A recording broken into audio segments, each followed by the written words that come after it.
For those of you who want, the link I just shared is the link for this evening's class on our YouTube channel. And that's the link that's live at the moment.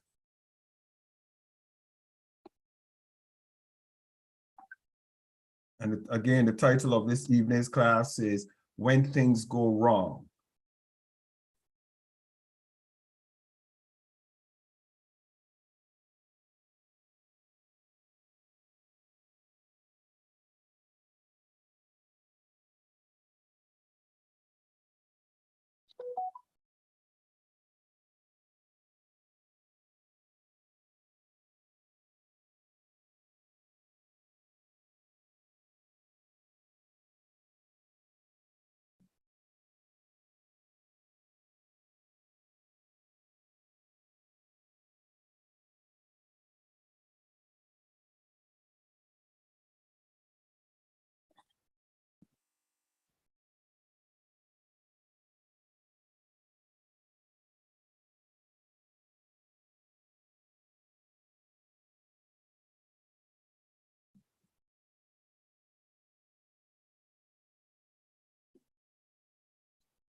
All right, pleasant good evening. Today is Monday, the 13th of June, 2022. I want to welcome you to this evening's class. The title of this evening's session is When Things Go Wrong. And I want to say a special welcome to Lizelle. Lizelle, you're very welcome this evening to the class, and to all members of the class of Steele family. Our Chief of Protocol, His Excellency Dr. Ewers. I actually have the privilege of officially saying Her Excellency Zionist Amaka Curry. You're very welcome, Zionist Amaka Curry in London. Sister Margaret Ahmed, who is the founder and the CEO owner of Homemakers Women's Development Initiative. Reverend Daniel Sapuru, who is responsible for our Franco region, those who speak French, and he is based in Nigeria. Our executive team, we welcome everybody who is joining with us here this evening to the class of Steele's session. When things go wrong, why did I choose this particular class for this evening? When things go wrong. Where did that come from? I think it came from a place where a lot of individuals recently are finding chaotic situations. They're finding themselves in some very chaotic situations where things are actually going wrong, or things have gone wrong. Medical science has proven and is showing that a lot of things have gone wrong, especially with the testing of the COVID vaccination and other things. A lot of lives have been lost as a result of when things go wrong. We have natural disasters that are beyond our own personal control. And sometimes when natural disasters come and we're not prepared for them, things go wrong. So life is filled with situations that, without any questions from us or any requests for our input, sometimes things go wrong. And it's not a good subject to be even talking about sometimes, or a good subject to be discussing. But one of the things that I have discovered is that being prepared to understand the dynamics and understand how-tos are necessary for our survival during chaotic times. Now, for that, I want to look at some key points. The concept of wrong. What is the concept of wrong in light of things gone wrong? We look at unexpected, unprepared for, unwanted. Sometimes you might even say unmerited. As a matter of fact, sometimes they might be merited because we might do things that, they say if you play with fire, you will get burnt.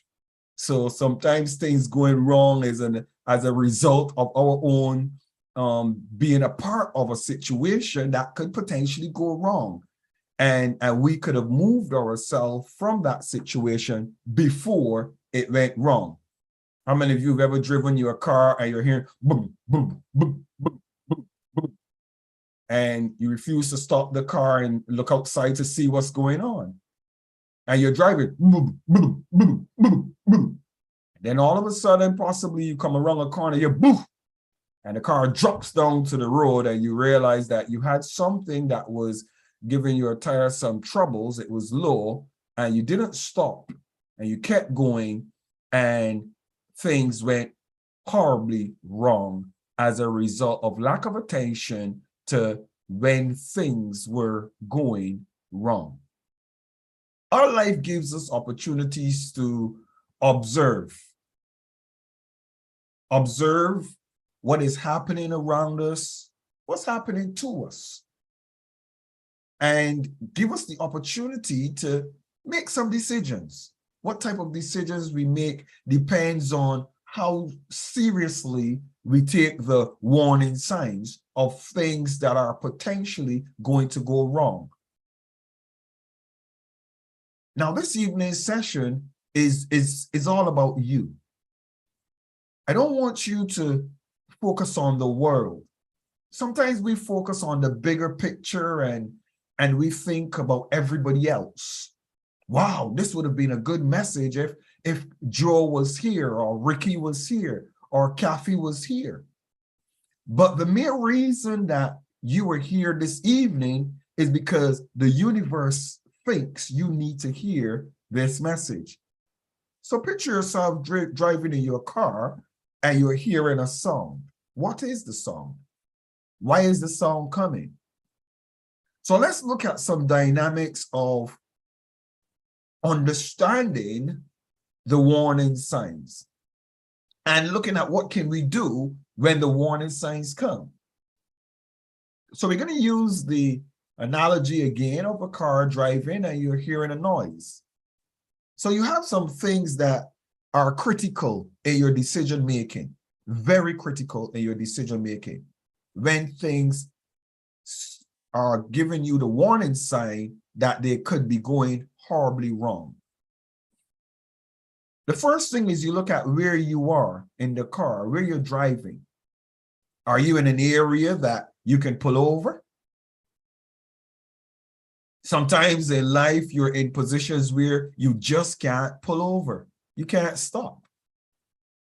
It will be very dangerous if you stop. It could be possibly chaotic. As a matter of fact, it might cause more problems if you stopped sometimes in life. If you're in a very lonely highway, you're all alone, and outside, what's the weather like? It's chaotic weather. The rain is falling, beating down on the car, lightning is flashing.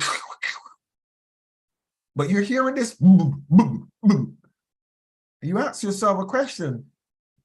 Is stopping now to get out and check this situation worthwhile? Or could I just drive a bit more? Just go a bit further without paying any attention to it. What situations are you facing right now that you're hearing a noise, but you're still deciding to drive because the atmosphere outside might be chaotic and getting out might be dangerous? What is your current status? What are you currently working on? What project? What team? What group? What organization? What are you currently doing right this period? I would use the term period. What are you currently doing that you're hearing the warning signals, but you're analyzing what could possibly happen if you decide to stop and look at it. One of the interesting things about when things are going wrong is there calls for a stop. Unfortunately, but truthfully, you're going to have to stop. Whatever you're doing, you're going to have to stop. In Barbados, I'm from Barbados, and when it's hurricane season, we get the warning. Hurricane season is coming, and you get the warning. It tells you that it is this miles off of Barbados, that amount of miles off of Barbados, with maximum sustained winds of this particular speed. And you get warnings. And as the warnings get closer, you start to get more critical updates. And when you get the updates, people are still working the first time. You're still at work. But then you get updates that are more critical. It is now time to focus on putting up hurricane guard and hurricane shelters, houses that are not strong. It is time for you to go and look at reinforcing your house or look at the nearest hurricane shelter to you. Stop what you're doing. Stop what you're doing and focus on this current situation at hand, because it could be possibly chaotic, or it could even be a casualty in the making. But I want you to recognize, interestingly, that every single situation in life that we are faced with have the same tenets to it. The same tenets. The tenet of warning and the tenet of trying to get your attention. Let's look at our health, for example. I lost my grandfather from cancer. I lost my father from cancer. I lost my auntie from cancer. And when I was younger, I used to have a disliking for certain foods, especially tomatoes. I actually disliked tomatoes. And in the midst of doing a lot of research, I recognized that tomatoes are very, very good for the prostate. Most men don't know that. It would be good for you to know that. Tomatoes are very good. And I started to design myself in a place where I say, I have to start liking tomatoes. I have to also change my diet to some things that I didn't like. Why did I do that? Because I recognize one thing the doctor always asks you, what is your medical history of your family? And my answer to the doctor, to be quite honest with you, unfortunately, I don't go to doctors very often. But when I do go, they ask, especially when I went to get my glasses, did anybody in your family suffer from glaucoma? I don't know. They didn't tell me. Did anybody in your family? Because I'm not allowing anybody to label me according to my family.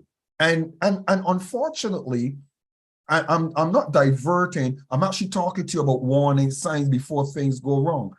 The interesting thing about doctors asking you those questions, because if you eat out of the same pot and you have the same diet, chances are you will have the same ailments. That's common sense, basically. You eat the same food, you eat from the same pot, the same periods, you eat together, chances are you will have the same ailments. But as far as I'm concerned, my diet is different than my family's diet. I live in a different environment. I have a different lifestyle. I don't smoke. I don't drink. So therefore, I'm not going to claim anybody is implanting in my mind that I'm going to pass the way my family members pass as a result of family history. But that's beside the point. Warning signs. Whatever you do, you're going to have to stop.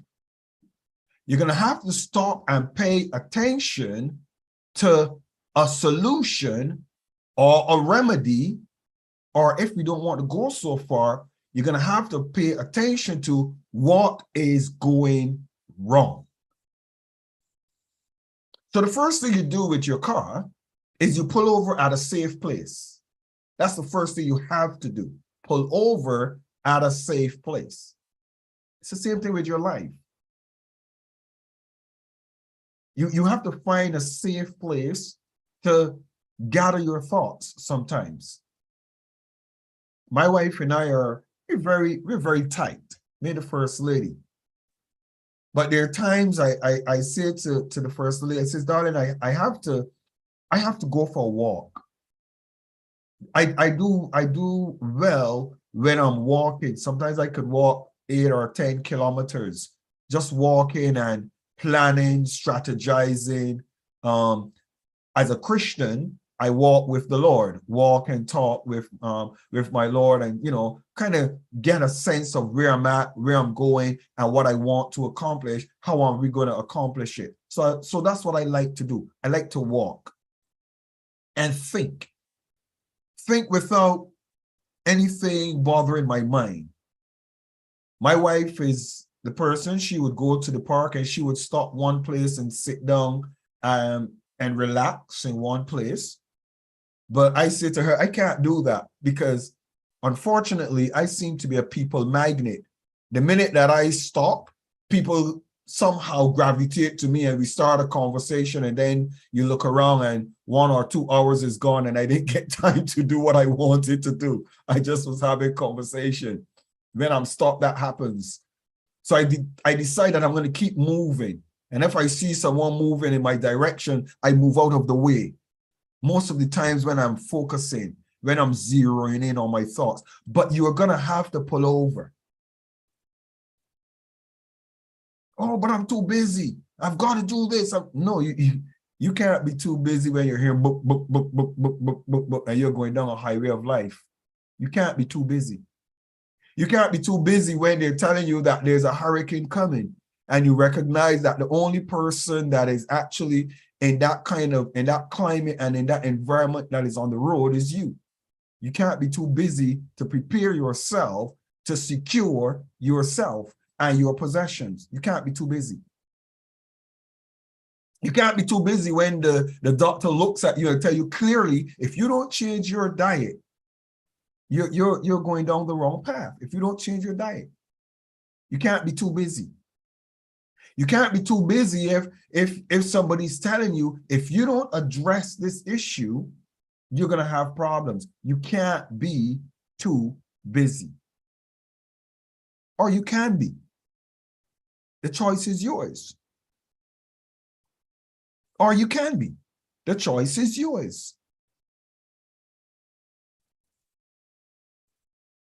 When you pull over and you get out, a lot of times when we pull over, sometimes when we don't feel right, things are not going the way we want them to. A lot of times it's absolutely nothing to do with us alone. There's so many externals. That's the funny thing about life. Have you noticed that I've just mentioned to you things outside of our control? A hurricane is outside of your control. You're driving the car. You're not the car. The car is just a vehicle. But it's the vehicle that needs to get you where you're going, and there's a problem with it.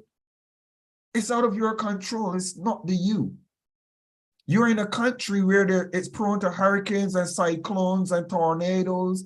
If you live in Texas and Florida, there are hurricanes all the time. You live in a hurricane-prone area. It's nothing to do with you. So things are going wrong, but it's nothing to do with you. You just have to be in a position to recognize, how can I manage this? You're in a business, an organization. The financial market crashes. Nothing to do with you. Things are going wrong. What do? You have a nice job and you have a huge mortgage. That doesn't go well. I think you would like to see you have a huge paying job and a small mortgage, but somehow it doesn't work that way. You have a nice job, a humble job, and a large mortgage. Company goes bust. You're out of work with a mortgage. Things gone wrong. Nothing to do with you. Oh, Bishop. Oh, Dr. Steele, I don't want you to talk like this. This is like, why am I listening to this message? Why am I listening to you talk to us about this today in the class of Steele? Why? Because a lot of people like to pretend that reality does not exist. And they don't like to listen to remedial solutions or suggestions. A lot of countries experience horrible chaos as a result of lack of investing in preparedness, preparation. They refuse to invest in hurricane strong buildings. They refuse to invest in technology that would change the climate of things for them. Climate change and the climate crisis is going on right now, and a lot of oceans and a lot of countries are allowing certain ships to pass through their waters. I celebrate Barbados. I'm from Barbados, and we have beautiful coral reefs, and certain ships can't pass through our waters. Our laws and our people that are in power would not allow it. Why? Because we're looking at our coral reefs and our oceans and we want them to stay nice. So you're not going to pass through here. We don't care how much you pay us. You're not passing your toxic waste or through our waters.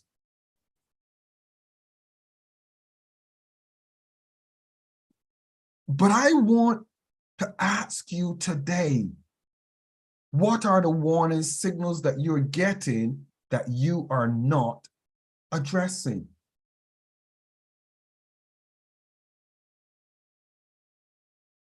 Have you pulled over? Sometimes you pull over. You know what I do sometimes? When chaos knocks on the door, what I do? I pull over and I don't get out of the car. I just stop and sit down. Oh dear, what is this now? I think, what is that noise? What could that noise possibly? While the rain is beating outside the car, the lightning. I pull over because I don't want it to get worse. But I stop and I think before I get out. Have you pulled over yet? Are you sitting and thinking and catching yourself, or are you free falling without a parachute, just waiting for the ground to catch you?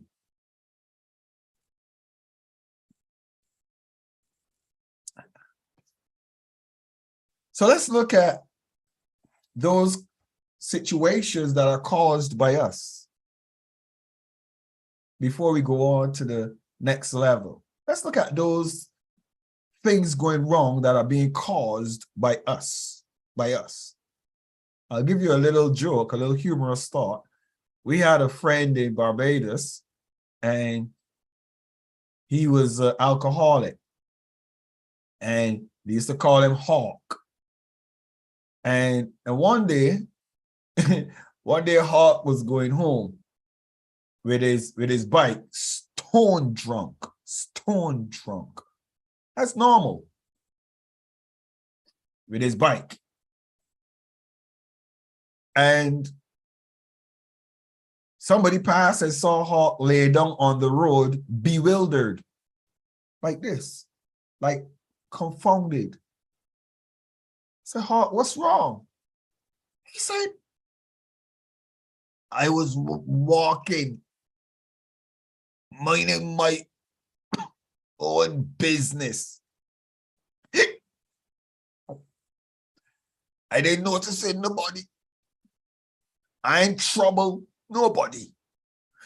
And all of a sudden, just like that, the road jumped up and slapped me in my face. I didn't do anything. And I tried to figure out, why do wrong? Why would the road jump up for no reason? and slapped me in my face. Now, some of you might find that funny, maybe, if your funny bone tickles you like mine does. But the interesting thing is that we play Russian roulette with life sometimes. We put the bullet in the barrel and we spin it. Then we pull the trigger and laugh.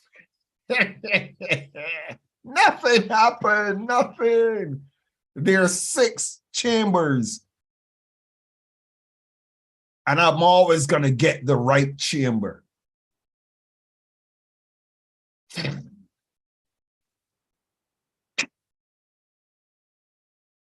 Listen to me. Listen to me as your mentor, your friend, or the voice that you're hearing in your ears at this very moment. If you play with fire, you will possibly get burnt. When I was about 7 years old, my mom worked in the hotel industry. And by the way, she's going to be 70 years old on Wednesday. It's my mom's birthday. She's going to be 70 years old. And my mom used to work in the hotel industry. And on Christmas, my mom used to have to work. How many of you know that in the hotel industry, the most busiest and important time is Christmas, because you're in the hotel industry. So every Christmas, my mom used to cook Christmas Eve night, and just if she goes work 7 till 3, she might work 7 till 3, or she might work 3 till 10. However, she would work that time. But she goes to work every Christmas. It was normal for us. It was always a treat for us that she has to make up, because my mom worked almost every Christmas. I don't remember Christmases that my mom was home other than when we got much older. But Christmas is that time when you're drinking and eating and all of this. And my mom used to have Baileys in her cupboard. You you have this cabinet. And my mom and my dad, my stepdad, we were not a drinking family, just occasional. And I remember a Christmas that we found my mom's Baileys for the first time, Baileys Irish Cream. And I went and I opened this Baileys Irish Cream as a little boy. I think I was 7 years old. I would have been about 7 years old, 6 or 7. And I opened this, and when I tasted the cream, those of you who have ever tasted Baileys, oh my goodness, it was heavenly.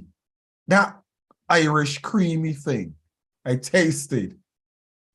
And I didn't want my sisters to know. And there was a young boy that lived next door to us named Sean, my neighbor. If in my family or anybody's watching this, they're going to say, hey, it brings back some memories. Thank God I'm talking about over 48 years ago. Sorry, 42 years ago. So that's all right. Long time ago. And I got some of this and put it inside of a little drink bottle and carried. And me and Sean went and hid. And we were sipping this Baileys. My goodness. My peoples, I had a hangover and a stupor that I never the first part feels so sweet, so nice, so interesting. I could still remember to this day, 43 years later. But I promise you, I made a decision. I will never find myself drinking alcohol again. People say, but why don't you drink? Is it because you're a Christian? Nope. It's because I had an experience that I don't ever want to have again. But also because my mother gave me such a hiding when she got home, even though I was in a stupor, that as stupor as I might have been, I still felt the hiding and I can still remember it. Now, why did I share that crazy scenario? Why did I share that? A lot of us get warnings. A lot of us get signs, but we still continue to do the same thing without considering the potential calamity that is up ahead. When things go wrong. Too many people are looking for the solution after things have gone wrong. Too many. Why did I decide to do the class of Steele? Why did I decide that I'm not just going to make this into a money-making thing? I'm going to help the world with some of the knowledge that I have. Why did I decide to do this? Because I discovered that good teaching and good knowledge is hard to come by. It is. I've paid many bitter prices getting the knowledge that I have. But if I had gotten a lot of the knowledge that I have now earlier, I would be a whole lot better off as a person. Failed marriages, emotional trauma from family, crises of dealing with living, setting up business, not on this. There's so many things that I would have done differently if I had a little bit more knowledge and information and insight. And it's all about life, all round, all round. No one lesson, no one teacher, no one class will ever prepare you for life. None. It's all about ever learning, ever studying, ever increasing in wisdom and understanding. It's called lifelong learning.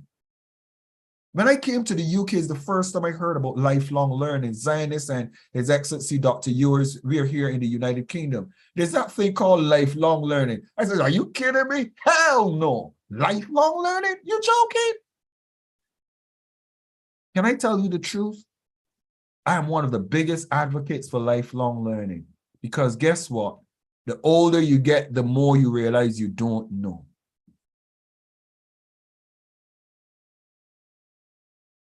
So I decide I'm going to get out of the car. After stopping for a while, I get out of the car. Rain is falling. Getting wet with the rain is not going to be as calamitous as continuing to drive with a noise that I don't know what it is. Then I look around and I realize, oh, that's what's happened. I just drove over a piece of cardboard and the cardboard went up inside of the back of the bumper. And all I need to do so I don't damage the car and tear off the bumper is pull out that piece of card that is causing the knocking, remove it. And when I remove it, I throw it away so that somebody else does not drive over it and find themselves in the same problem. And then I run and jump back in the car and I'm on the road again. What just happened? I inconvenienced myself. I got wet. I got out in a potentially dangerous situation where maybe I would have gotten struck by lightning. But because I acted quickly, I saw what needed to be done that can be done and fixed immediately. And I fixed it. And as a result of taking immediate action, things change positively. There's some very powerful statements that I hold dear to my heart. Nip it in the bud. You should write that down. You should write them. Nip it in the bud. What does that mean?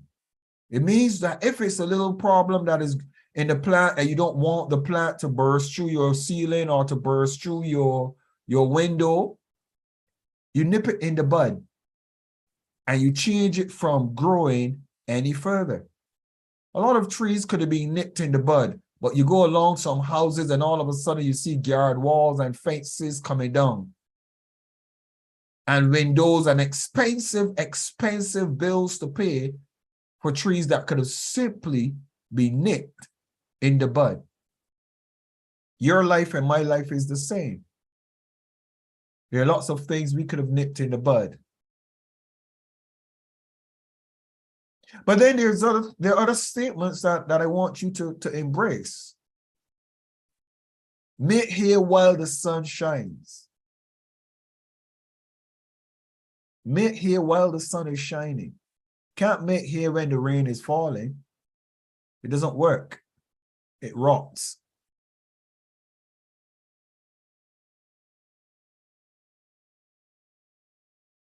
And then this is one that is mine. This is mine. Check up before the mess up. Check up before the mess up. My wife is always begging me to go and get a checkup with the doctor. I'm not going to pretend I'm perfect in all of these because I don't like doctors. But my wife is still pushing me, go get a checkup.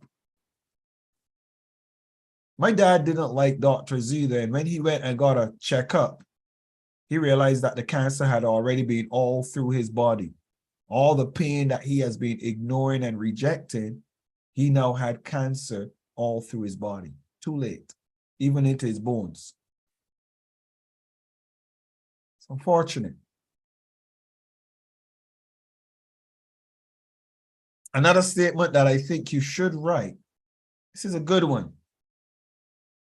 This is a good one. I think that most of us, when we get this particular one, it will be so helpful. It's a hard pill to swallow.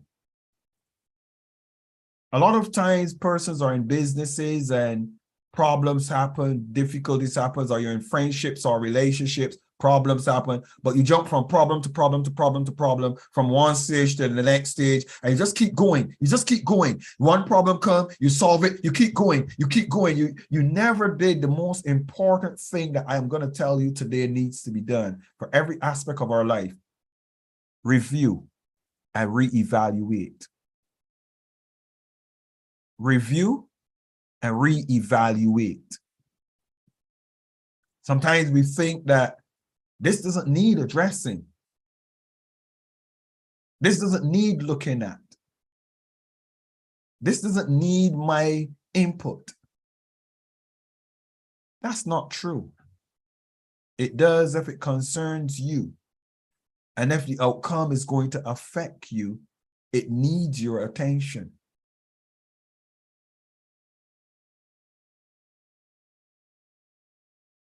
I'm on my 4th and final marriage.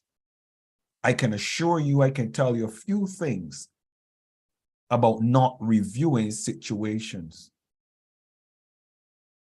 I can tell you a few things about not looking and observing that sometimes in life, if you don't evaluate things and look at where you're going, you'll end up where you don't want to be. You'll end up in a situation you didn't plan to be in. The beauty of being a mentor for me is that I've passed through many storms, have many scars, and I recognize that how could I help somebody is the very help that I would have needed myself if I was in that position. So it makes my journey and my being a mentor very easy. So that's a critical one. Review. Review and reevaluate.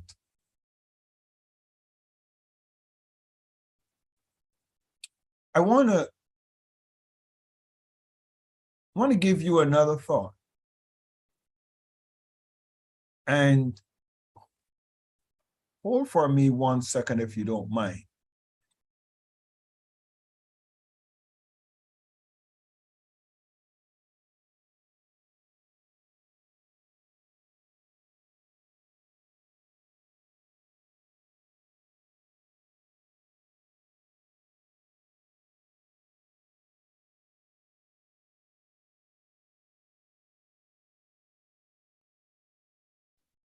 uh, apologies. I had my window open and the noise from the traffic was coming in quite strong. Just close my window. It's nice when you could open your windows in the UK and London, isn't it? Nice sunny weather today. It's beautiful weather. So we've gone past review and reevaluate. And this is another critical one. And it's another critical one that's hard. Reviewing is hard because we're too busy. We can't stop. And we don't want to waste precious time. But the other critical one is another bitter pill to swallow. Sometimes take good advice. Sometimes take good advice.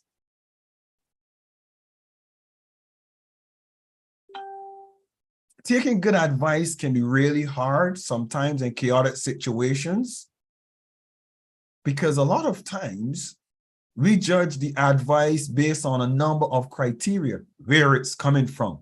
Who does she think she is? Who does he think he is? What does he know? What does she know? Sometimes our own personal biases.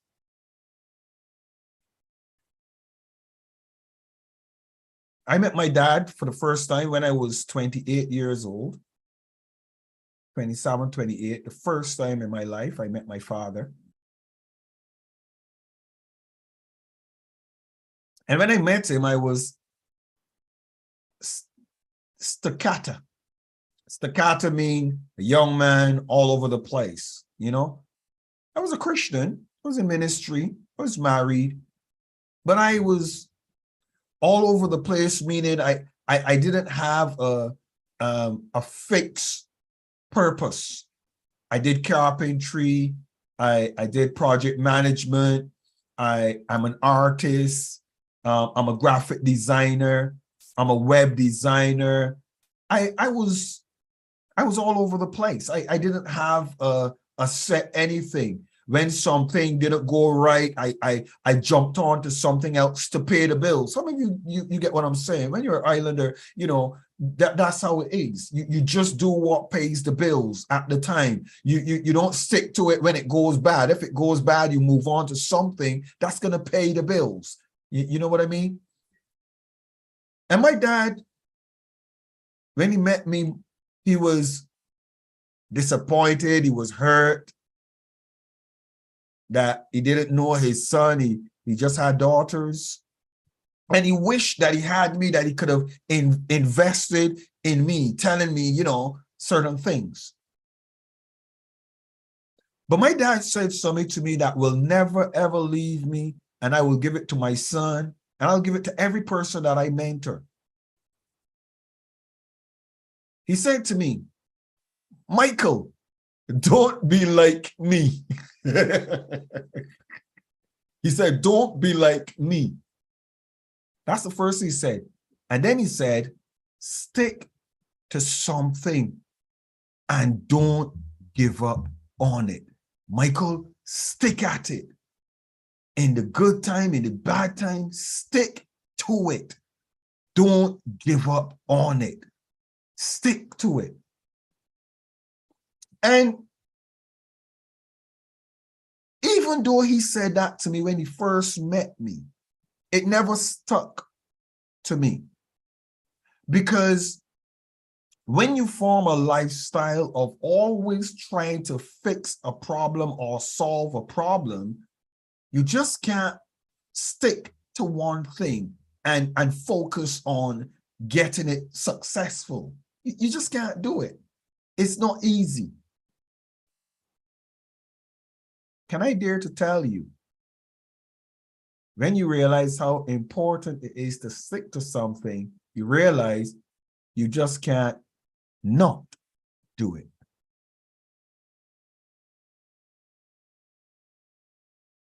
In prior relationships, a lot of times when things went wrong, I just focus on paying the bills. I just focus on getting money to keep a roof over our head. You know what I mean? And I didn't focus a lot on trying to fix a problem.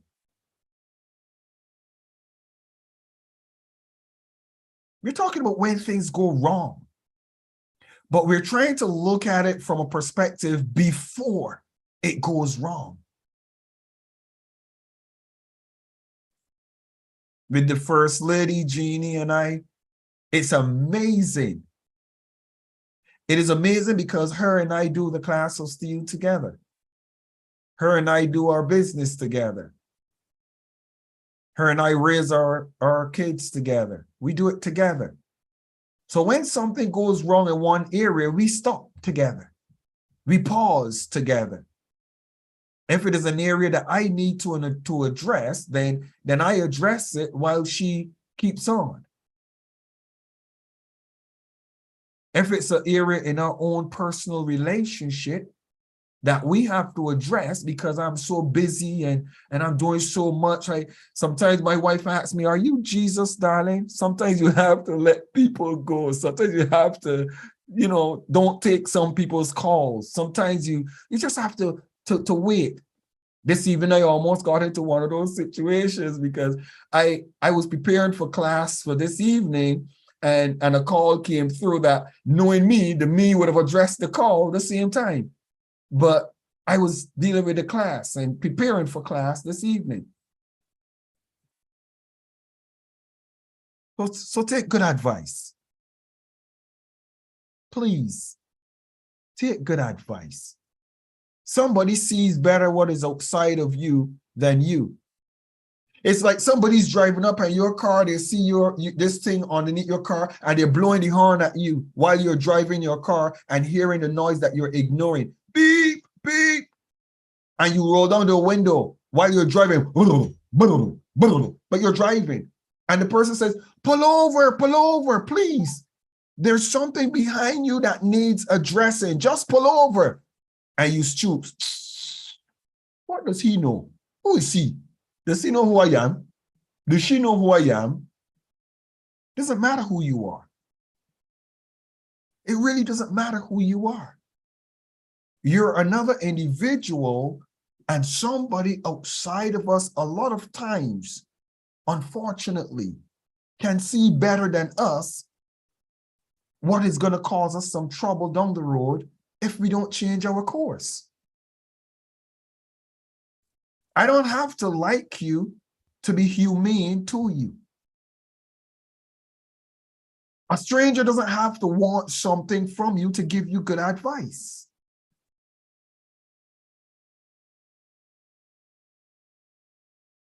What are some of the barriers? What are some of the barriers to good advice? What are some of the barriers? Take notes. We've got out, we saw what's wrong with the car, but let's look at what are some of the barriers to good advice? What are some of the barriers? Culture. Write it down. Oh, he's a white man. He can't tell me nothing. What he gonna want to tell me is how to enslave my family for generations to come. Culture. Skin color. Oh, he's a Chinese. All Chinese are the same. Stigma. I'm talking about barriers to you receiving good advice or from you taking good counsel. Oh, I'm sorry, but he's a Muslim and I'm a Christian, or he's a Christian and I'm a Muslim. I'm sorry. Barriers. Religion has nothing to do with good advice. Skin color have nothing to do with good advice.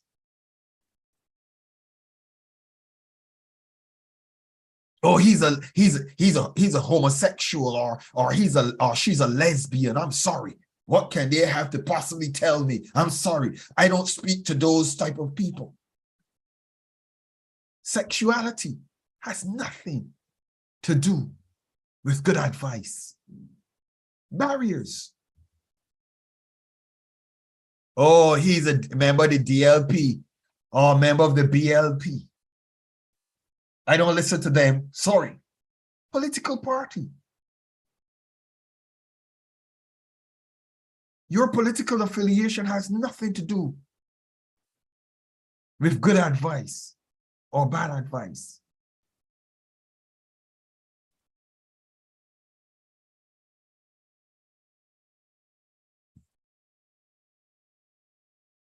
You know, when you finish this class this evening, and you're inclined to do a deep root training with us, when the class of Steele offers this training, the First Lady has already got it together, and she told me, darling, this is one that we're going to market, and we're going to have a live class. Everything you can't do in 1 hour. We're going to have a live, the live training, and the First Lady is already putting together a training for September in London. We're having a physical training in September, and we're also going to limit them to the amount of persons that we invite to our trainings. It's actually going to be limited to 70 persons and no more. We're just going to limit our training to 70 persons and no more. And there will be paid trainings. But we're going to go in depth, and we're going to give some very good insight and help in a way that these classes just tip the iceberg. But you know what I've discovered in life? What I've discovered in life is if you find something that interests you, you dig deeper. If you get what I'm saying, you dig deeper. I sit down as a mentor, and a lot of you might look at me and say, but he doesn't use notes. I don't use notes. I don't do paper and all of that. How do you do it? You do it by practice, by training, by learning to be better, by studying, by staying focused. That's how you do it.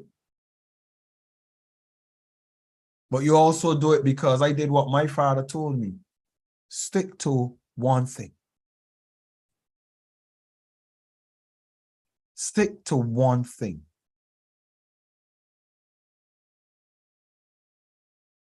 How do you have so many subjects to talk about? How do you do this?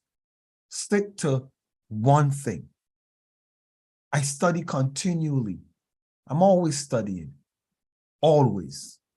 I'm always researching. When a lot of you are sleeping, I'm studying.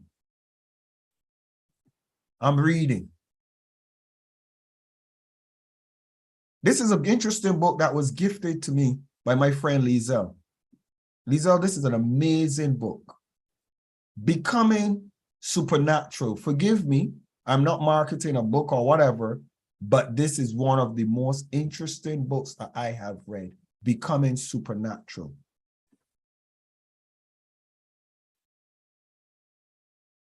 But beyond that, the greatest book that I have ever read about 5 or 6 times, and I'm going to continue to keep reading, is my Bible. And I am a King James Version, born again, spirit-filled believer. That's me. And the Bible and my intimate relationship with my Lord and Savior Jesus Christ has caused me to be 98% the man I am today. The other 2% is a portion to all the other things that added a little bit of value. But I promise you, if I was not the man of God or the learned Christian that I am, I can assure you, I don't think I would have reached this far. I owe it all to my relationship with my Lord and Savior Jesus Christ and my mentors. Why don't you talk about religion and preaching on the class of Steele? Why do you continue to shut down religious people? Because religious people also are some of the most crazy fanatics you will ever meet, that a lot of times, they don't see past religion. And that's very unfortunate a lot of times.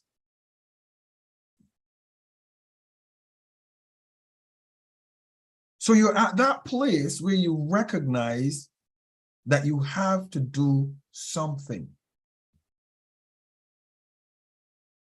And you have to stick to one thing and work at it. And we're talking about those barriers. Telling you about barriers. One of the other barriers to good advice is ignorance. Write it down, ignorance. A lot of times we are ignorant concerning the implementation strategy of advice or information given to us. And as a result of ignorance, we ignore the advice, or we reject the advice, or we despise the advice, or we even shut down the advisor. There's a verse that I hear. It says, in the multitude of counselors, there is safety. If you have a lot of people who you trust and you respect them enough that you allow them to speak to you, you'll be successful. You will weather the storms and you'll be prepared for if things should go wrong outside of your ability. The final barrier, and this is one of the classes that we did that you'll need to do a bit more of this class, or you need to study a little bit more on this subject, the mind. But the final barrier, the most critical barrier to good advice is yourself. How many of you have ever heard somebody tell you, jump, and you hear the silly voice inside of your head asking you, why are you going to jump? Are you crazy? Don't call me schizophrenic. If you're a human being, you sometimes hear yourself and you hear your thoughts. Don't call me schizophrenic. A lot of times when somebody gives you advice, you get in the way. And you have an opinion, a thought that you might not open your mouth and say. Who does she think she is? Ignore that foolish advice. Why are you going to ignore it for? Did you try it? Did you consider it? You don't need that type of advice. You don't need that person. You don't need him. You don't need her. Have you considered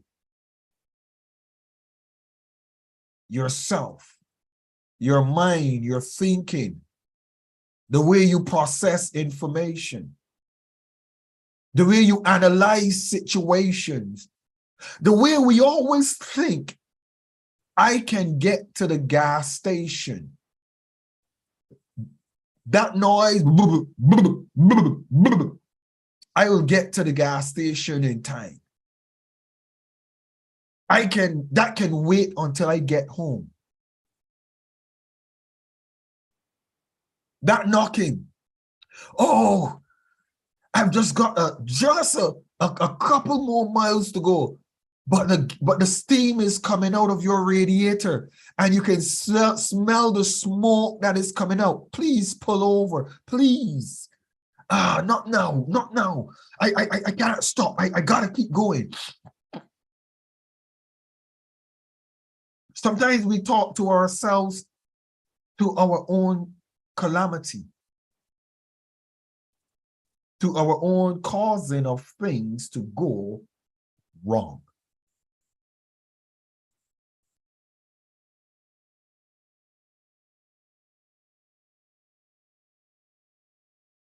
The final section that I will deal with That is very important. And it's now going to deal with it's gone wrong. So what do? It has gone wrong. It has gone wrong. So what do? I'm going to spend the next 10 minutes to tell you, in summary, because all of these that I'm talking to you are very detailed classes that we're going to be doing live and in person. But I'll tell you, in summary, and you can read between the lines and you can pick up points. And I think a lot of speakers that are watching these broadcasts live are going to have a lot of amazing ideas. That's actually why I do this, to equally empower others who are speakers as well. Hopefully, I can be a support and a help to you, a place that you could say he has good ideas or good thoughts. But what do you do when things go wrong? Let me tell you the first thing, what you don't do when it's gone wrong. It's gone wrong now. You don't keep driving after the tire is blown out. Because if you keep driving the same car, the same way, after the tire is blown out, then your rim will rub down. And after the rim, then your axle, if it lasts that long that you don't get pulled to one side of the road and your car crashes. Don't keep driving when things are going wrong.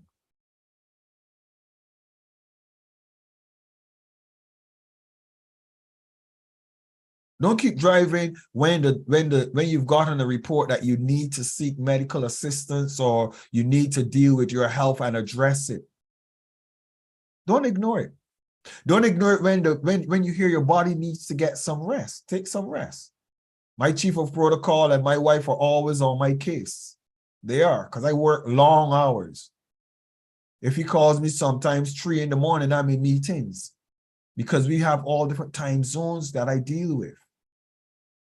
And then I go to sleep at 5 o'clock and I have an 8 o'clock meeting. Interesting. Then when I get up at 8 o'clock, my day starts. I can't go back to sleep. So sometimes I've experienced being up for 2 days. Yeah, I see Zionist turning on her camera because Zionist is also one of the persons that her and my wife says, yes, you need to rest, Your Excellency. Thank God for those persons in the class of Steele who give me the occasional thump alongside of the head. Get some rest. But it's necessary.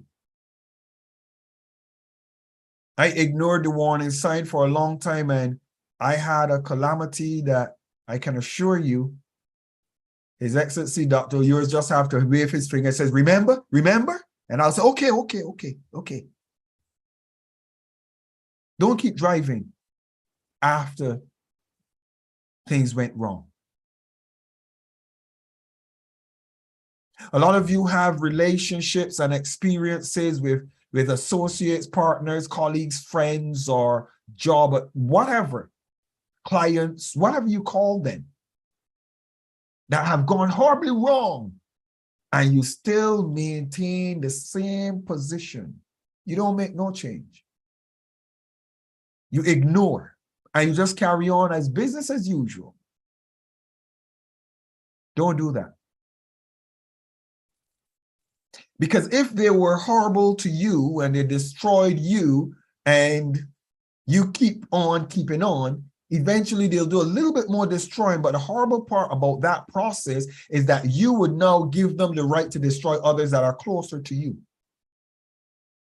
You see, it's the same ripple effect. You see, when the wheel goes boom, the axle is onto the wheel, or the rim is on the rim and the wheel are friends. They're associates. They're colleagues.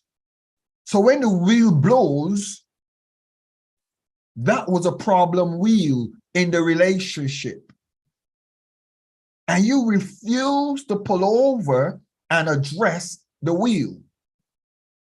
Either decides, woo, I need to take off this tire and put on a new tire. You refuse to address it. So now it's blown out, but you keep driving on a blown out tire. Your rim is going to get destroyed. And now when you get to the mechanic, if you should make it to the mechanic, you have now caused yourself more costs, because not only do you need a new tire, you also need a new rim, but you've also damaged your shocks and your axle. Why? Because you kept on going after things went wrong. And that's exactly what happens with your friends. You refuse to manners them, correct them, or put them in place early so they change their course of behavior or their course of action. And they're your friend, and they get close to you because your friends see your friends and they get close to you. And all of a sudden, you have now put your associates in a conundrum of problems as a result of you refusing to take action. So don't ignore the necessity of taking remedial action immediately after things go wrong. The next thing to don't do, don't dwell on it. Come on, somebody. That's what you should smile at. Don't dwell on it. Come on. Don't dwell on it. Come on. Just get up, shake the dust off, and says, well, it was nice while it lasted, but it looks like I need to get a new tire. I got to get a new tire because I don't want to destroy my rim. So let me get a new tire. Change that tire. Throw it in the garbage. Move on. Don't dwell on it. Don't be driving your car. I bought that tire from Goodyear. That was the first tire that was on my car. I wish that I didn't get rid of that tire. Do you know how good that tire was to me? I remember when I went to Birmingham, that tire was on my car. Come on, somebody. Don't dwell on it. There's no value in dwelling on something that has gone wrong. There is absolutely no value whatsoever. It has gone wrong. The hurricane came, it blew down all of your paling. Don't stand up and look at the paling. That paling used to keep up dogs and danger. Fix the paling. Don't dwell on it. Don't dwell on it. Sometimes as you get older, you realize that life is interesting. I had a friend that his name was Bonnie. It was Bonnie and Robert and Carly, 3 brothers that lived up where we were. And Bonnie got into an accident and died right outside his home. He got into an accident. Bonnie died. Up to today, his brother has not recovered. Up to today. I remember I was talking to my wife last night and tears ran down my eyes. I said, darling, when I discovered I had a brother for the first time, I don't have any brothers. I have 7 sisters. My mom had a son and he died, my first brother. And then when I met my dad at 27 years old, when I was much older, and then my dad, he got a son. And I had a little brother, and I was like buzzing. I was happy I have a brother. Met my brother, and he was 4 years old. And when I left England and I went back to Barbados, I met my brother. I spent one day with my brother. One day. I have photos still. When I got back to Barbados, my dad called me crying, and I'm asking, what's going on, Dad? What's up? He said, Orlando died. I said, I don't understand.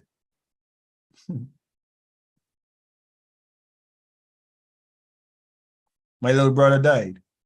And what I was telling to my wife last night is, I says, hon, there's something that I don't understand, and I still can't figure it out. I knew Orlando had passed. And I was in Barbados because I wanted to shop and take back some things to my brother. And I went into a store. Listen to me. I went into a store and I saw some shirts. And I was in the store. After my brother died, I knew my brother had died. And I was in the store buying a shirt for my brother and buying some other little things for him. I said, oh, this looks so nice on Lanny. And when I got to the counter, listen to me. Listen to me. When I got to the counter, I looked at the things. I said this would be nice for my little brother. He would love this. I picked it up. I walked through the store. And when I got to the counter, a voice in my head said to me, Michael, Orlando is dead.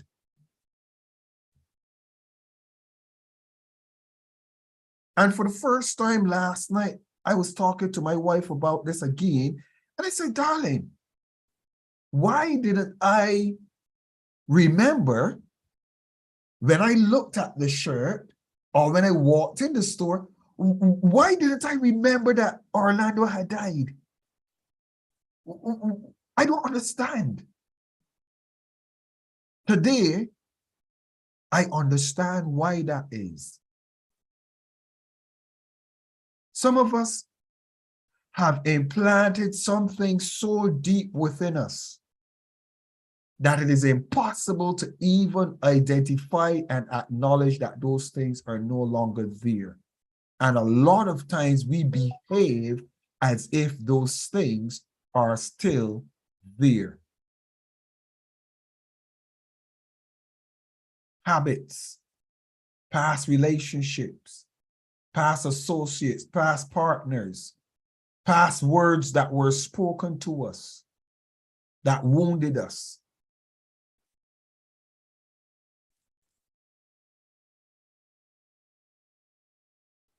So we learned that. Don't dwell on it.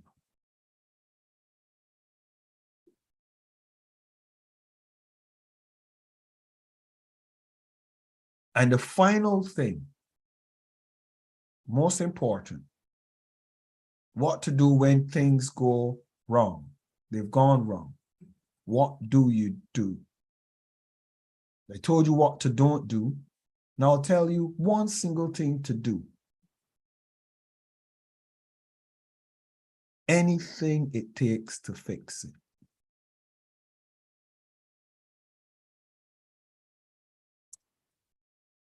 That's what to do. Anything it takes to fix what has gone wrong. Do it. Anything that it takes. Conventional, sometimes it might be unconventional. Sometimes it might be a part of who you are. Sometimes it might be not a part of who you are. But whatever it takes to remedy it, to fix it, to stop it from happening again, do it. I'm His Excellency, Dr. Michael Steele. And you've just went through a class with me, what to do when things go wrong. I hope that this class have added value to you. Now we're just going to jump straight into the discussion section of this evening's class. But while you're going into the discussion, I don't just want you to talk and teach me another class. I want you to tell me, what have you personally gotten from this class, if anything at all? And where are you? And What are you going to do about remedying your personal situation? Has it gone wrong? Is it going wrong? Or are you pulled over and fixing it? And I'm going to be cheeky this evening, and I'm going to pull on my guest Lizelle this evening, because Lizelle is watching me, and I'm challenged and I'm excited to see her in the class. So Lizelle, what has this evening's class done for you? Good evening and welcome to the class. Tell us who you are and tell us where you're based, and then you can share your thoughts with us. You're welcome, Lizelle. Thank you, Your Excellency. Good evening to everyone. My name is Liesl Tom. I am from South Africa. I'm a journalist and a transformation coach, and it's cold here in South Africa. So I hear you have a window open. Do enjoy. Here we are closing and putting on fires. Your Excellency, what I learned tonight, or what I was reminded of, was that when things start to go wrong, when you get those signals, those little tap on the shoulders from spirit, don't ignore it. Don't ignore it. Stop and see. When you were talking and you went out in the rain, it's better to get wet and that things are okay than it is to ignore it because you want to keep safe, you want to keep warm, and you want to keep dry. So for me, just that reminder to stop and make sure that everything is all right. Thank you for that. Thank you so much, Lisa.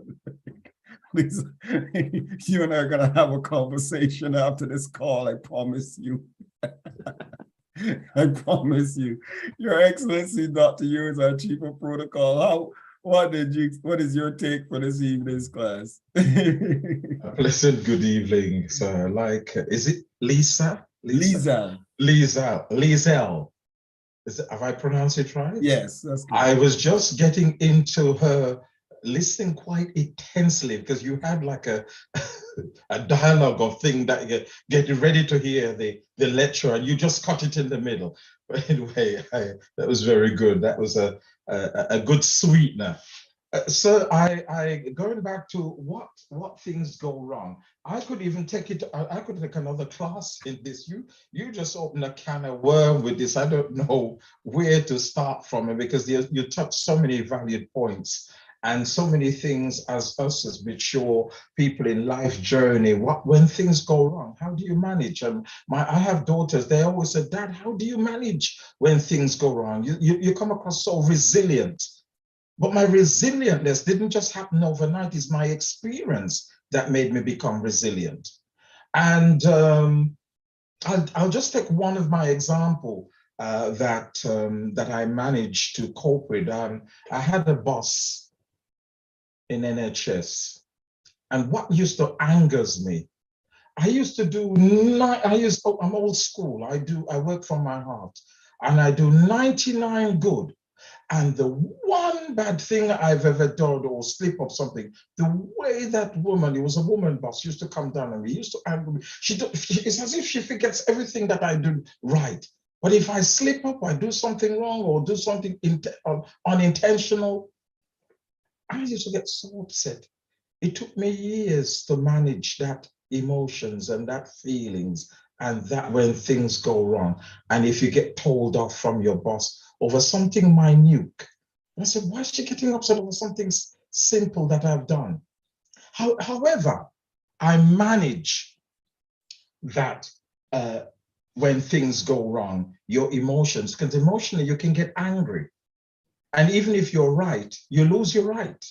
So there's a lot of things when you're talking about when things go wrong, sir. There's another topic to go around, your emotions. How do you handle your emotions when things go wrong? Do you become like a bull in a china shop? I mean, that's another topic. When things go wrong, do you become like a bull in the china shop and smash up everything? You talk about your lovely wife. Miss Jenny, I admire her. She's cool, calm, and collective. And when she says something that a trigger, a lot of these things, you have another thing, what we call in mental health trigger factors. What are the triggers? So when you something's so wrong, there's something that trigger you off. People who have anger trouble or anger, you're going to anger management, conflicts resolution. When things go wrong, it triggers you.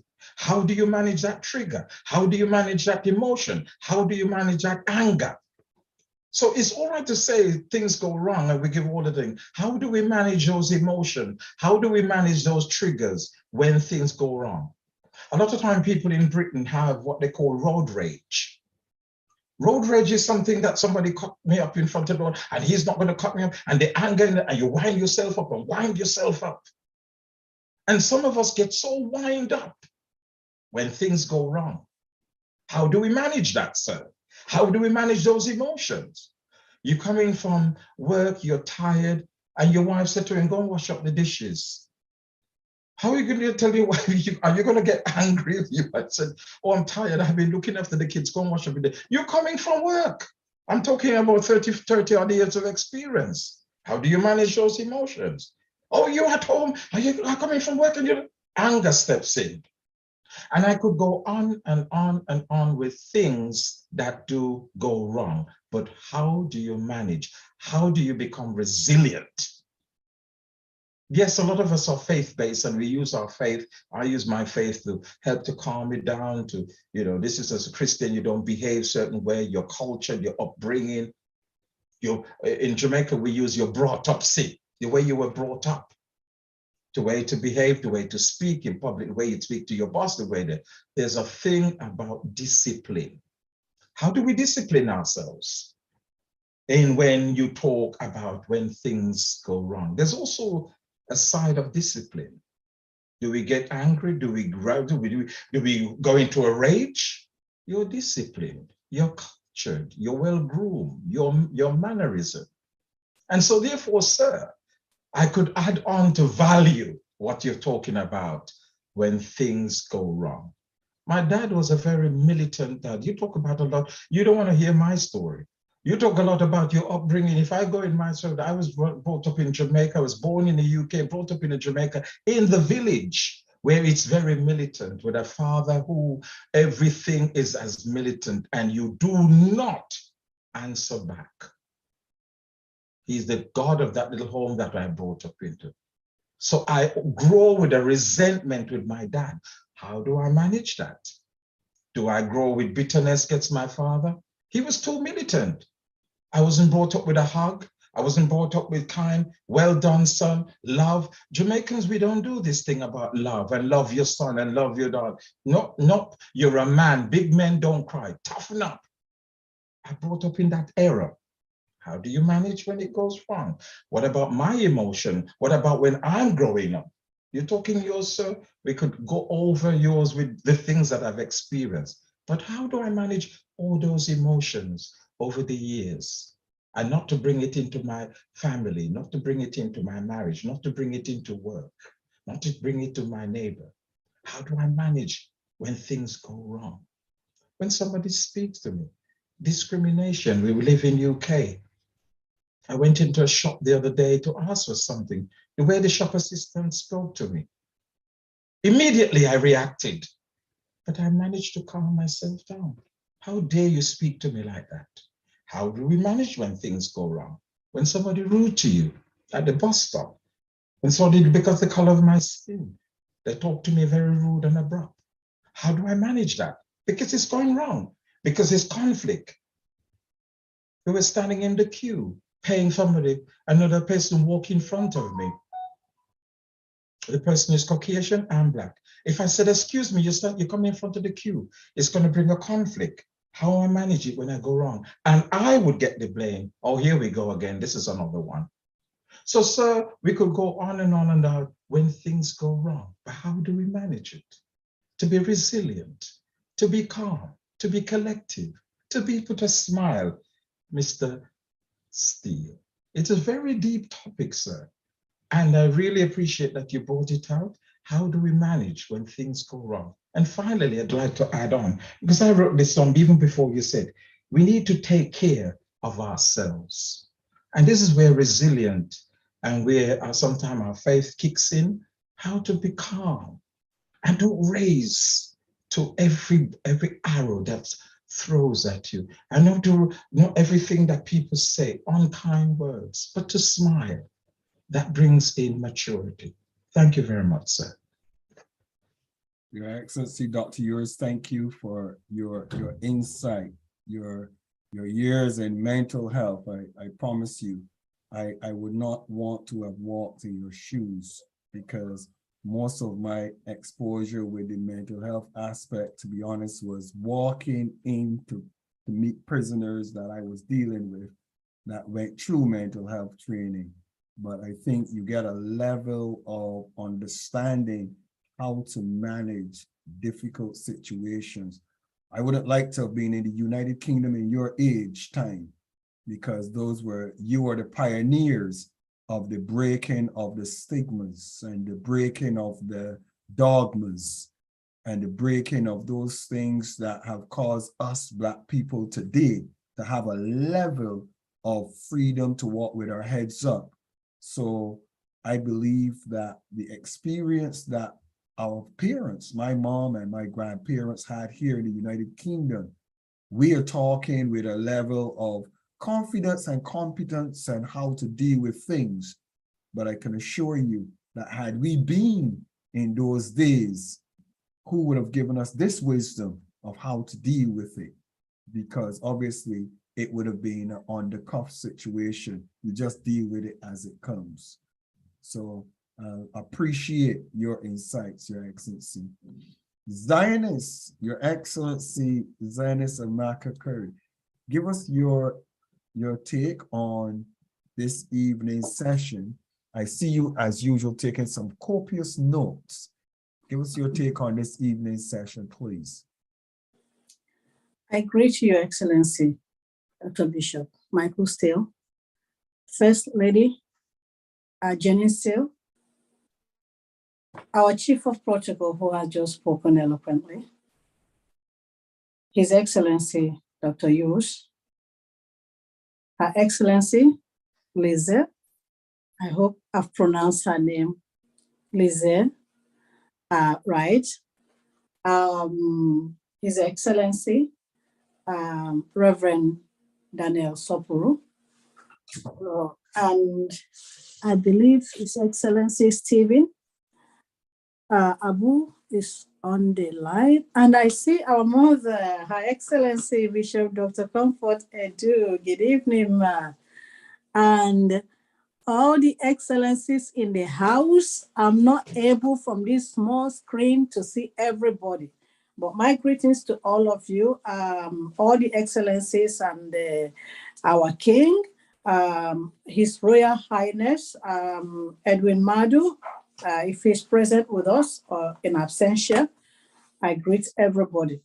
As usual, Your Excellency, you've just thrown up another very crucial humanity subject. It touches everybody. When things go wrong, it touches everybody. Taking into consideration the point that our King raised last time, I'm going to be punctual and give other people the platform too. Other excellencies, I beg your pardon, the platform to make their contribution. When things go wrong, things can go wrong as a result of bereavement, sexual assault, redundancy from one's job, dramatic life change, marital breakdown, collapse of business venture or business empire, broken relationship between two good friends or even families, people being denied their rights, wrongful conviction that leads to a long imprisonment. When things go wrong, there are very, very when things go wrong, it is very, very bitter, distasteful.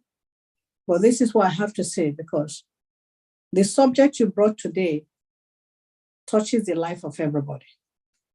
And if the truth be agreed that things has gone wrong, doesn't stop things from going wrong. We can get one facet of our life right as a result of multiple or one mistake. But because we're still breathing and active a human being in a global world, things will still go wrong. Even if we decide to stay in bed and get fed and get washed in bed, things will still go wrong.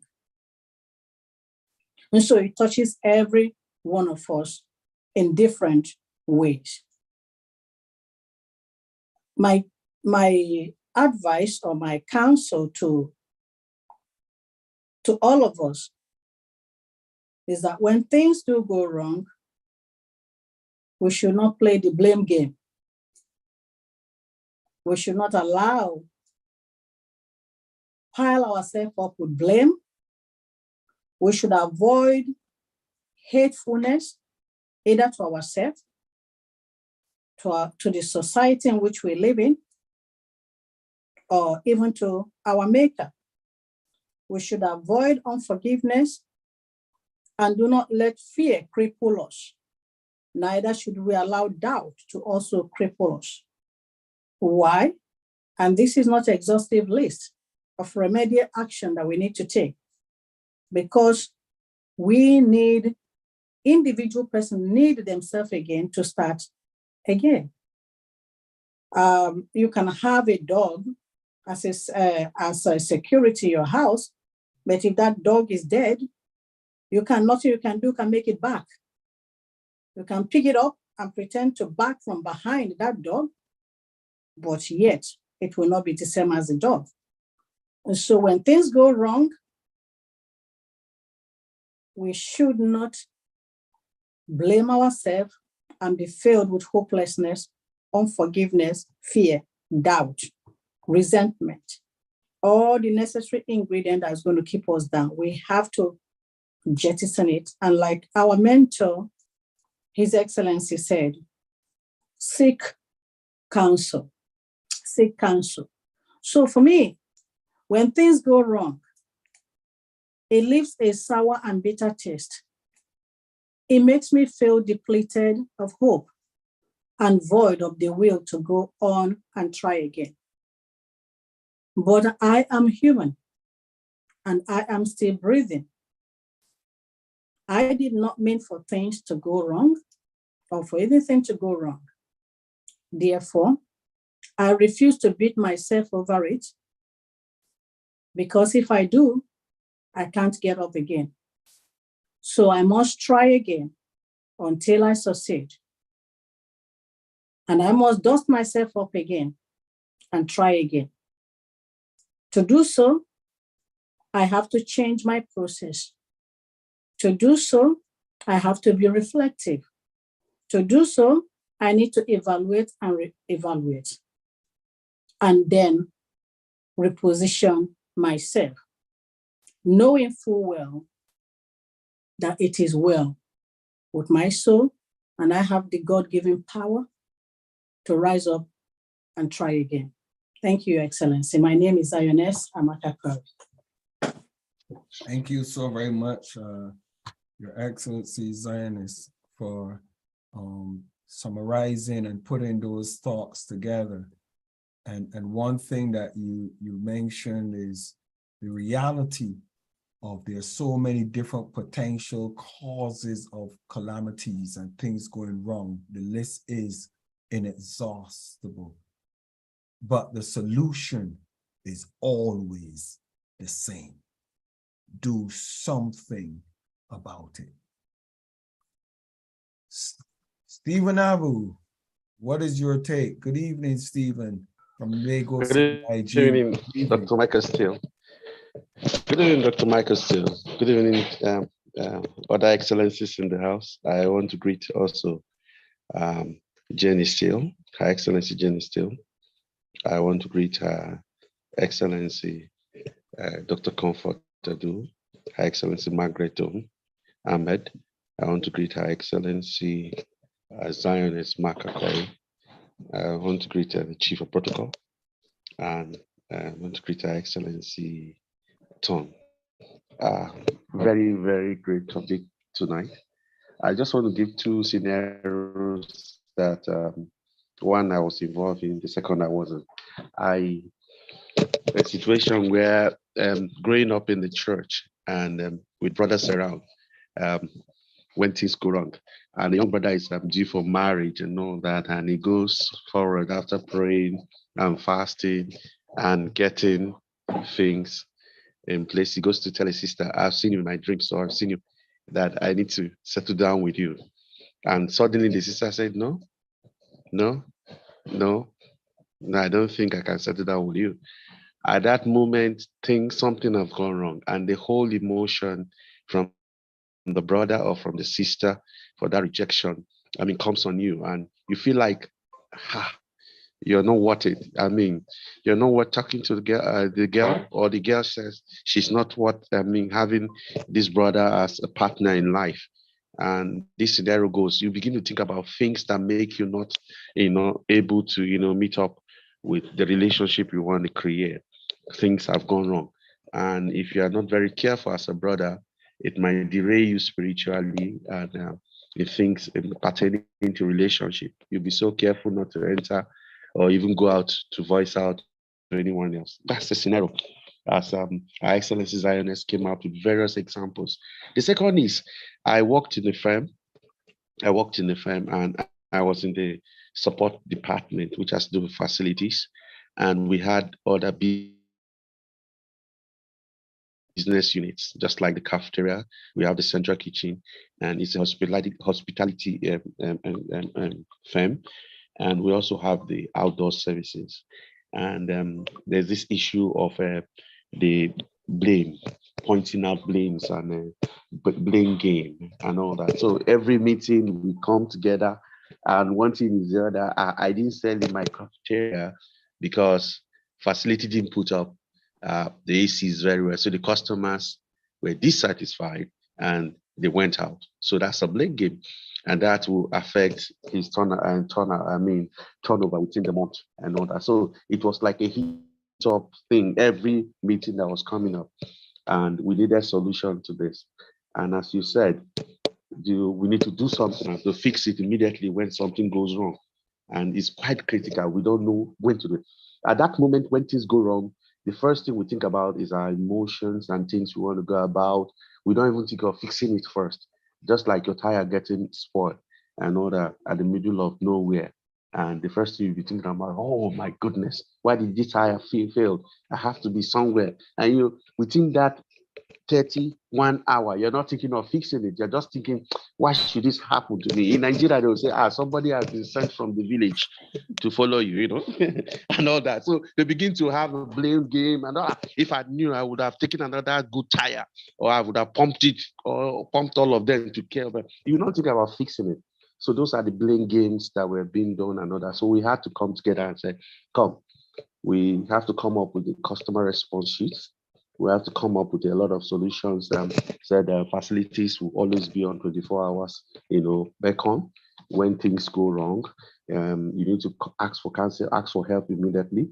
And when the help doesn't come, we know exactly what to do and all that, the level of reporting and what to do and all that. So that brought a major solutions to what you've said. And it's a practical way of life when things go wrong. But I want to say that it is a very good topic. When things go wrong, the two parties go apart and they begin to think of a whole lot of things. I think the first thing they should think about is get themselves together and find and fix it. Do it together and move ahead. Thank you, sir, for tonight. These are my two examples I want to share today. Thank you, sir. I'm grateful. Thank you. Thank you so very much, Stephen. Yes, thank you. One of the things that I will say, and it is we have to learn a particular lesson, and I wouldn't allow the class to just go on without sharing this point based on something that you said.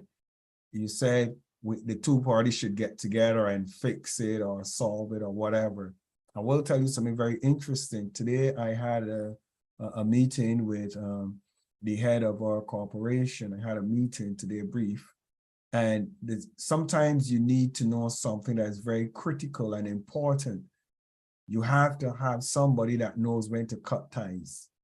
A lot of times, and I mentioned it clearly, and I don't want it to be overlooked, because a lot of times we think that as mentors, as lecturers, as professionals, as diplomats or ambassadors, we think that everything can be fixed, or everything should be fixed, or everything should be worked at until fixed. I want to submit that's not true. One of the greatest human lessons you can ever learn is when to cut and say enough is enough. If you don't learn that lesson, I'm going to be very, very honest. You will have as tumultuous a life as I did or worse. Because the truth of the matter is, a lot of things, if I had learned the mode or I had the testicular fortitude, or I had the heart or even the brains to say that's enough, I'm done, a lot of things would not have gone on as long as they did. I would not have suffered in a lot of situations that I suffered. But sometimes you just have to recognize that you stay in that car and you keep driving and you hear burp, burp, burp, burp, burp, burp, and the wheel blows. Then you keep driving, burp, burp, the rain burns. And the truth of the matter is, if you don't know when to say enough is enough and part ways, you'll never be successful. Take this as a lesson from your mentor. If you don't appreciate it today, you will appreciate it tomorrow. If you don't learn when to cut off some things from you totally and not even allow them the privilege of getting back close to you, if you do not learn that valuable lesson of life, you will ever be nursing and tending wounds. Because one of the hardest lessons to learn for any person is cutting ties. I equally think, I might dare to say, that the very nature of life wherein somebody is going to have to die gives us that understanding that that is the final lesson to learn, that you have to learn how to cut ties irreparably and move on. And that's why maybe a lot of people, when somebody dies, they can't move on, because they didn't learn that lesson. And I'm not going to say it's an easy lesson to learn, but what I will say as a mentor, it's a necessary lesson to learn how to cut ties. I want to ask Reverend Daniel Saporu. Reverend Daniel, what did you take from this evening's class? Good evening, Your Excellency. Good evening. Bishop Michael Steele. Good evening, the First Lady, Jenny Steele, and good evening to everyone in the house. I just want to do a little contribution, to tell you what my take is. I want to say thank you very much for bringing up this topic, when things go wrong. We are in a world where obviously we will expect certain things to go wrong. And with the lecture this evening, it seems as when things want to go wrong, there is a signal. And when that signal comes, sometimes we ignore, the signals, and then things will go wrong. I believe that when, just as you use the car to make an example, when we pull over and try to know where the noise is coming from, where the signal is coming from, and so on, we would be able to nip it in the bud, as you just said. So we thank God that, such thing happens, and God always helps us if we are sensitive to hear the signal and try to do something that we would be able to do at that particular time to solve the problem.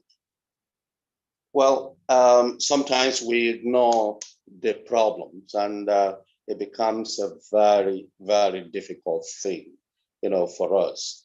And I just want to thank God that when you talked about check it up before they mess up, and if we check it up at that stage, I want to believe that we will be able, to know when things want to go wrong, and when how we can do it to avoid certain things. But if eventually, things go wrong, what do? The advice that we should not dwell on it is very, very important, because dwelling on it will not make us progress. Dwelling on it will not, bring it back so that we can fix it, at that time. No, it will not. It will rather sap our energy, sap everything in us to forge ahead. I think the best advice when things actually go wrong is for us to not dwell on it. And this will help us a lot. So with this little contribution, I know that I gained a lot, from what has been said. And there is actually no value whatsoever to dwell on it. No value. As far as it has gone wrong, it is just like a spilled milk. And when you start agonizing and so on, the milk will not come back. So there is no value at all dwelling on it. It has gone wrong, and that is it. I think when such things happen, what we must do is the last advice you gave. So when things go wrong, what we must do is to do everything to find, to try to make things not go wrong again, and to do everything we can, to fix whatever wants to go wrong. I think bringing solution to this will be very wonderful. So dwelling on it will sap every energy we have. We will continue agonizing, and things will not move fine. But when we brush those things aside and forge ahead, and when signal of things going on comes, we pull over and then try to look for solution. This will work out very well. Thank you very much. I'm Reverend Dr. Daniel Soporo from Nigeria. Thank you, Your Excellency. And I greet everybody in the house. Thank you. Thank you so very much. And you are our elder. And when you sit among elders that share the same sentiments, it means that surely the advice can't be wrong, because it is advice that will come equally from the elders. Don't dwell on it, just move on. I want to ask Her Excellency Bishop Dr. Comfort Adu in Ghana. Would you join the discussion this evening and share your thoughts? Bishop Dr. Comfort Adu. Good evening, Your Excellency.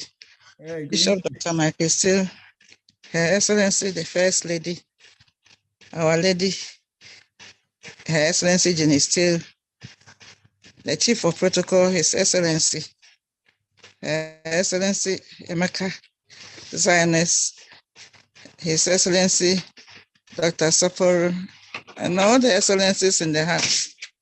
Well, I joined in late, and for one or two lessons that I have learned, normally I don't want to talk much, but the little that I heard was how you deal with a problem when it crops up.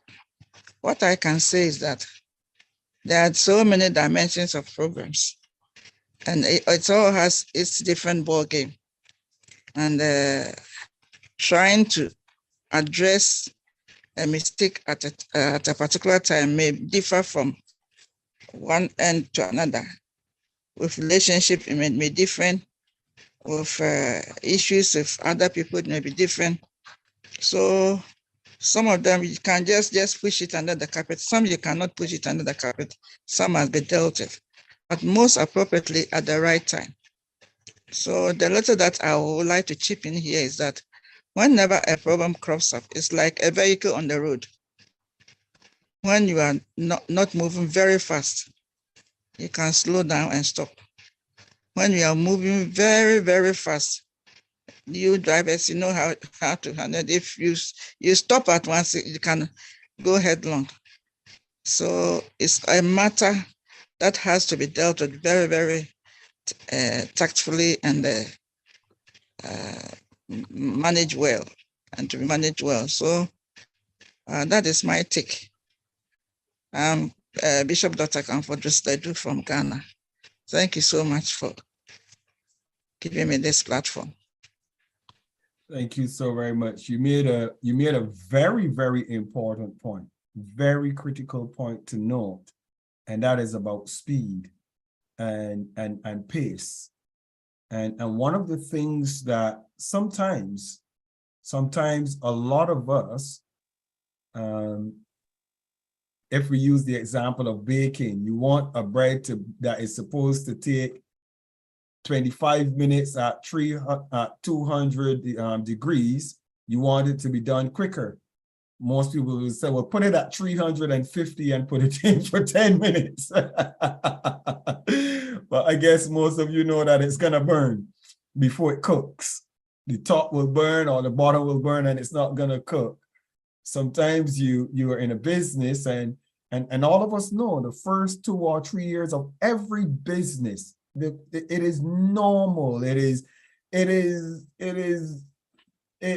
Unless you're digging graves and you're building a job as a grave digger. To be quite, every single thing in life you do is going to go through a process of time. And I hear it over and over. Nothing happens before it's time. And one of the crises that a lot of us have with things going wrong is misinterpreting the time frames. Sometimes we want it to happen quicker than it's supposed to happen. We make things force right. How many of you ever seen a mango on the tree and it's yellow because it's on that side where the sun is shining, and you go and pick the mango and it's green, green, green. You wrap it in a paper bag, you chuck it in the cupboard, it never gets right, it spoils. Why? You picked it too early. Sometimes we treat projects in our own lives like that.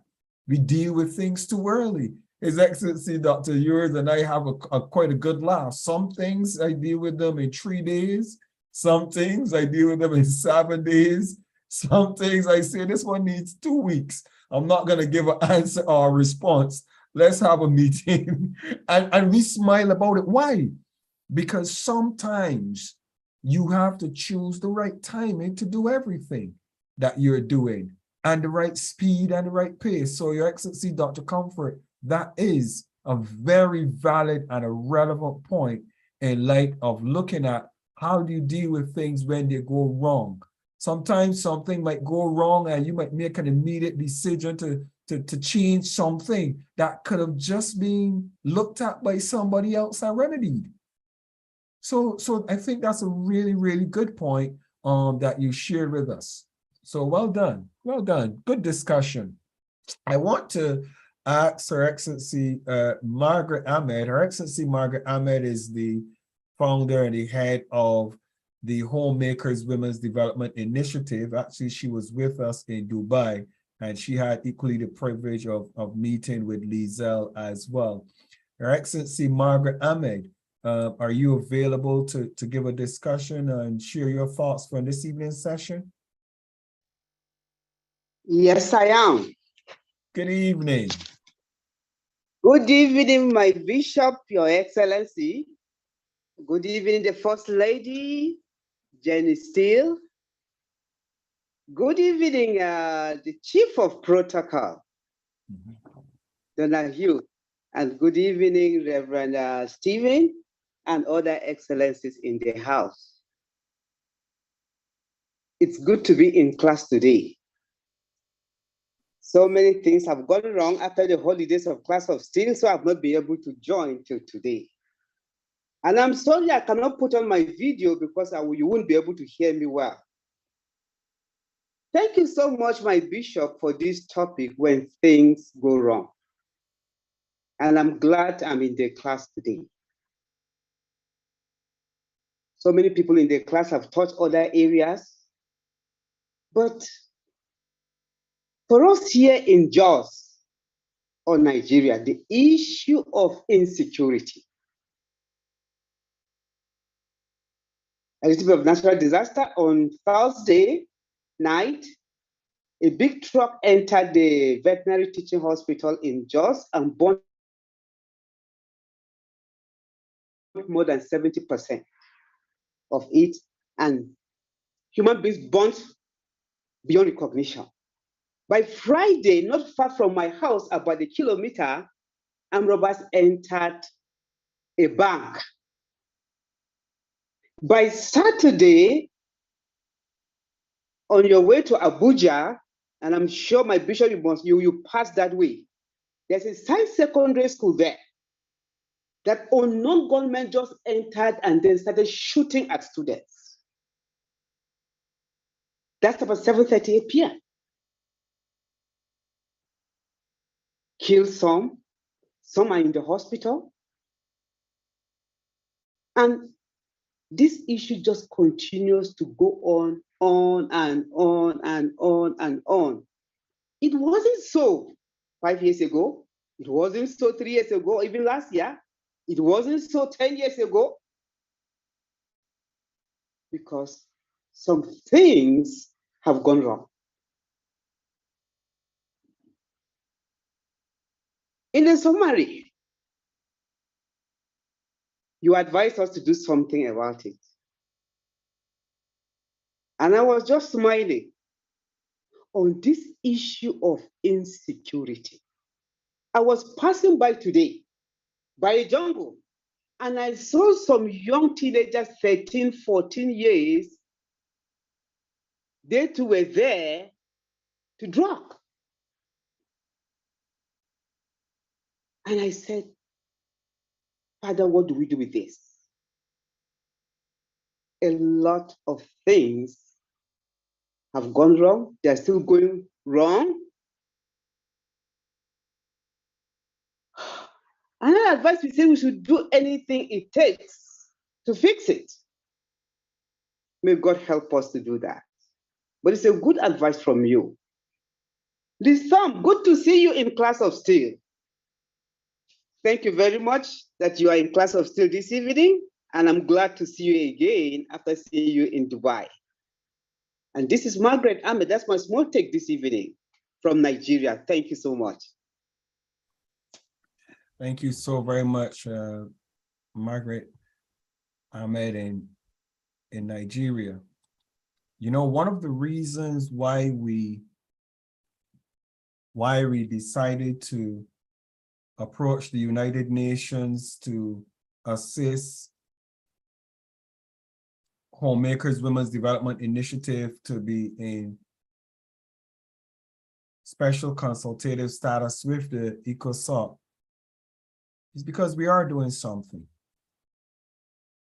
You got your approval because the world wants to do something. But the difficulty is a reality that we all have to face. As horrible as some things are, it was a process it took a process for them to get that horrible. Equally, it's gonna take a process to fix them. Can I fly into Nigeria and get on a big stage? Who's gonna pay for a big stage for me to speak and try to to have a crusade telling young people how to behave and how to change their odious ways and think that that's going to solve the problem. It will not. And I will not do it. It's madness to do that. But we got your organization in special consultative status with the United Nations because you can't save a nation 1 million people at a time. You save a nation by changing one mindset at a time. You look at focusing on the youth, the ones that give you access to them. You mentor them, you encourage them, while you're still dealing and facing the chaos that exists without your permission. At the end of the day, you are doing a whole lot, Margaret Ahmed. You are. And we are proud of you. And I speak to my international community. While you were talking, my heart was very heavy equally. And I hope that our international community would reach out and help those in Nigeria that are working on how can they help the youth. Google Homemakers Women's Development Initiative. Margaret Ahmed, she's the person that is responsible for it. I am one of the ambassadors, and there are a number of ambassadors and persons that are also a part of that organization that are of sound minds and good reputation. And we're going to see how we can help. But it's not a one-day fix. And it's not something that you could do by yourself. But you could be assured that each little bit that you do to make a difference, it will help. I even think of the instability in South Africa with a lot of the South African youth, that when I started the class of Steele, a lot of South African youth wanted to use the class of Steele platform as a lobbying place to attack the government. I says, no, that's not what we're here for. We're here to find those who want to have and harness solutions. They take a long time. They take working, but they get the job done. And I hope that the youth that are seeing this, I hope that the leaders that are seeing this are recognizing equally that we need to do something collectively. My role that I'm going to keep doing is trying to make everybody globally relevant. If I make you globally relevant, I give you an opportunity to go to other countries and other lands and other nations and see different cultures and different behaviors and how different people do different things. If you pass through the class of Steele or our class of Steele youth, you get equipped to be relevant. You get equipped to understand how to work inside of your governmental environment. Ladies and gentlemen, I want to thank you so very much for being in the class of Steele this evening. The discussion continues. And I hope that in the next class on Wednesday, we're able to shine light on another subject that might need addressing. I want to ask Her Excellency Jeannie Steele in closing if she has any final. Sorry, sir, you're not here on Wednesday, you remember? You say you're going to sing your mom's birthday? My mom's birthday is on Wednesday, but her event is on Friday and Saturday. It's on Friday, Saturday, and Monday that I'm not here. I'll be here on Wednesday. Oh, I beg your pardon. That's all right. My mom's birthday, though you are right, is on the 15th, which is Wednesday. But we're going up to Manchester on Friday and Saturday. We'll be in Manchester area. Who's that? Lisa? Yeah. Mm-hmm. You're gonna think? Come.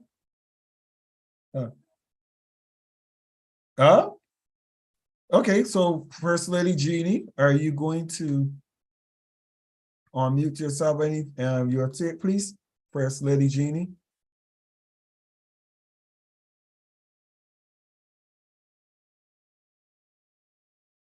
Okay. Okay, I'm sorry, she's coming back to me. I would just greet everyone here. Okay. Good evening to everyone. My apologies, I was unable to mute from where I was. So I came to His Excellency's site, his table, the desk of the king to greet you all. And thank you all for being here again with us in the class of Steele. Thank you for your comments, your contributions, and your beautiful faces and spirits that we are getting the opportunity to share with the world. And thank you for the impact that you as well are playing in the lives of many people around you in your community, in your families and beyond. God bless you all. And I say hello to our guest, Liesel. Thank you so very much for coming to the class of Steele. I hope that the class of Steele members will get to equally meet you one day, those who have not, like myself. And I hope to see you again in the class of Steele. Thank you all for coming. We look forward to seeing you on Wednesday. God bless you all and have a good night. Thank you so very much, darling. Liesel, I'm going to let you give your final word because this was your first time. And I just really want to hear, and I just want you to tell the others in the world, what was this first class like for you in the class of Steele? Not the subject or anything, just being in this audience with the family. How has it been for you? Your Excellency, Yes. when we left Dubai, I had withdrawal symptoms because it was food for my soul. And tonight has been food for my soul. So I want to thank you. I would love to meet First Lady, Her Excellency Jeannie Steele. I would love to see you. Please come to South Africa when His Excellency do come. I don't want to take up time, Your Excellency. Before you say that, I'm going to rebuke you early. I'm nipping it in the bud.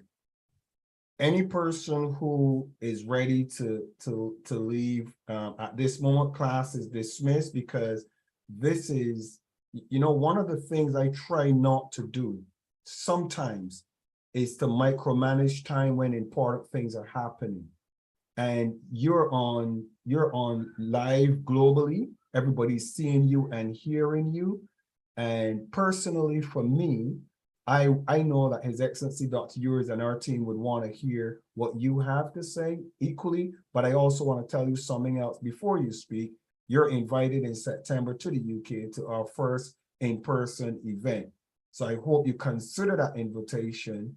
And September, I expect to see you in London. Now you can speak. You're free. You honor me. Thank you, Your Excellency. Martha Beck, the author and the coach, speaks about this place where we go to when we don't have words. There are some things that we don't have words for, that we do not have the linguistic ability to describe. And she calls this place wordlessness. And that place is where our hearts and our spirits operate.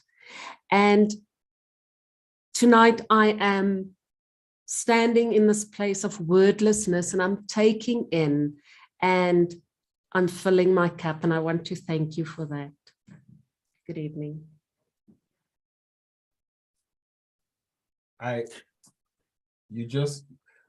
When I grew up, I want to be just like you. You honor me, sir. Ladies and gentlemen, thank you so very much for being in the class of Steele this evening. It's a pleasure having you, and we look forward to seeing you on Wednesday in the next class. Same time, same location on Wednesday. To those of you who are on LinkedIn, I saw a couple of comments from our team and those in LinkedIn. Thank you for your comments, and thank you for viewing. For those on YouTube and Facebook and our social media platforms, thank you so very much for allowing the class of Steele and our teaching and our little insights to add value to your lives. I want to appreciate our Chief of Protocol, all of the ambassadors in the class of Steele. And yes, there are ambassadors appointed and called that are in the class of Steele. I want to appreciate the ambassadors that are in the class of Steele, His Royal Majesty, and all of us that are here today. Thank you for your time. good evening, and God bless. Bye-bye for now, guys. Bye Good bye. evening. Bye-bye to Bye bye. everybody. Excellencies. Good night, Bye everybody. bye. Bye-bye. Good God night. bless you. Good night, Bye everybody. bye. Good night. Good night. Bye.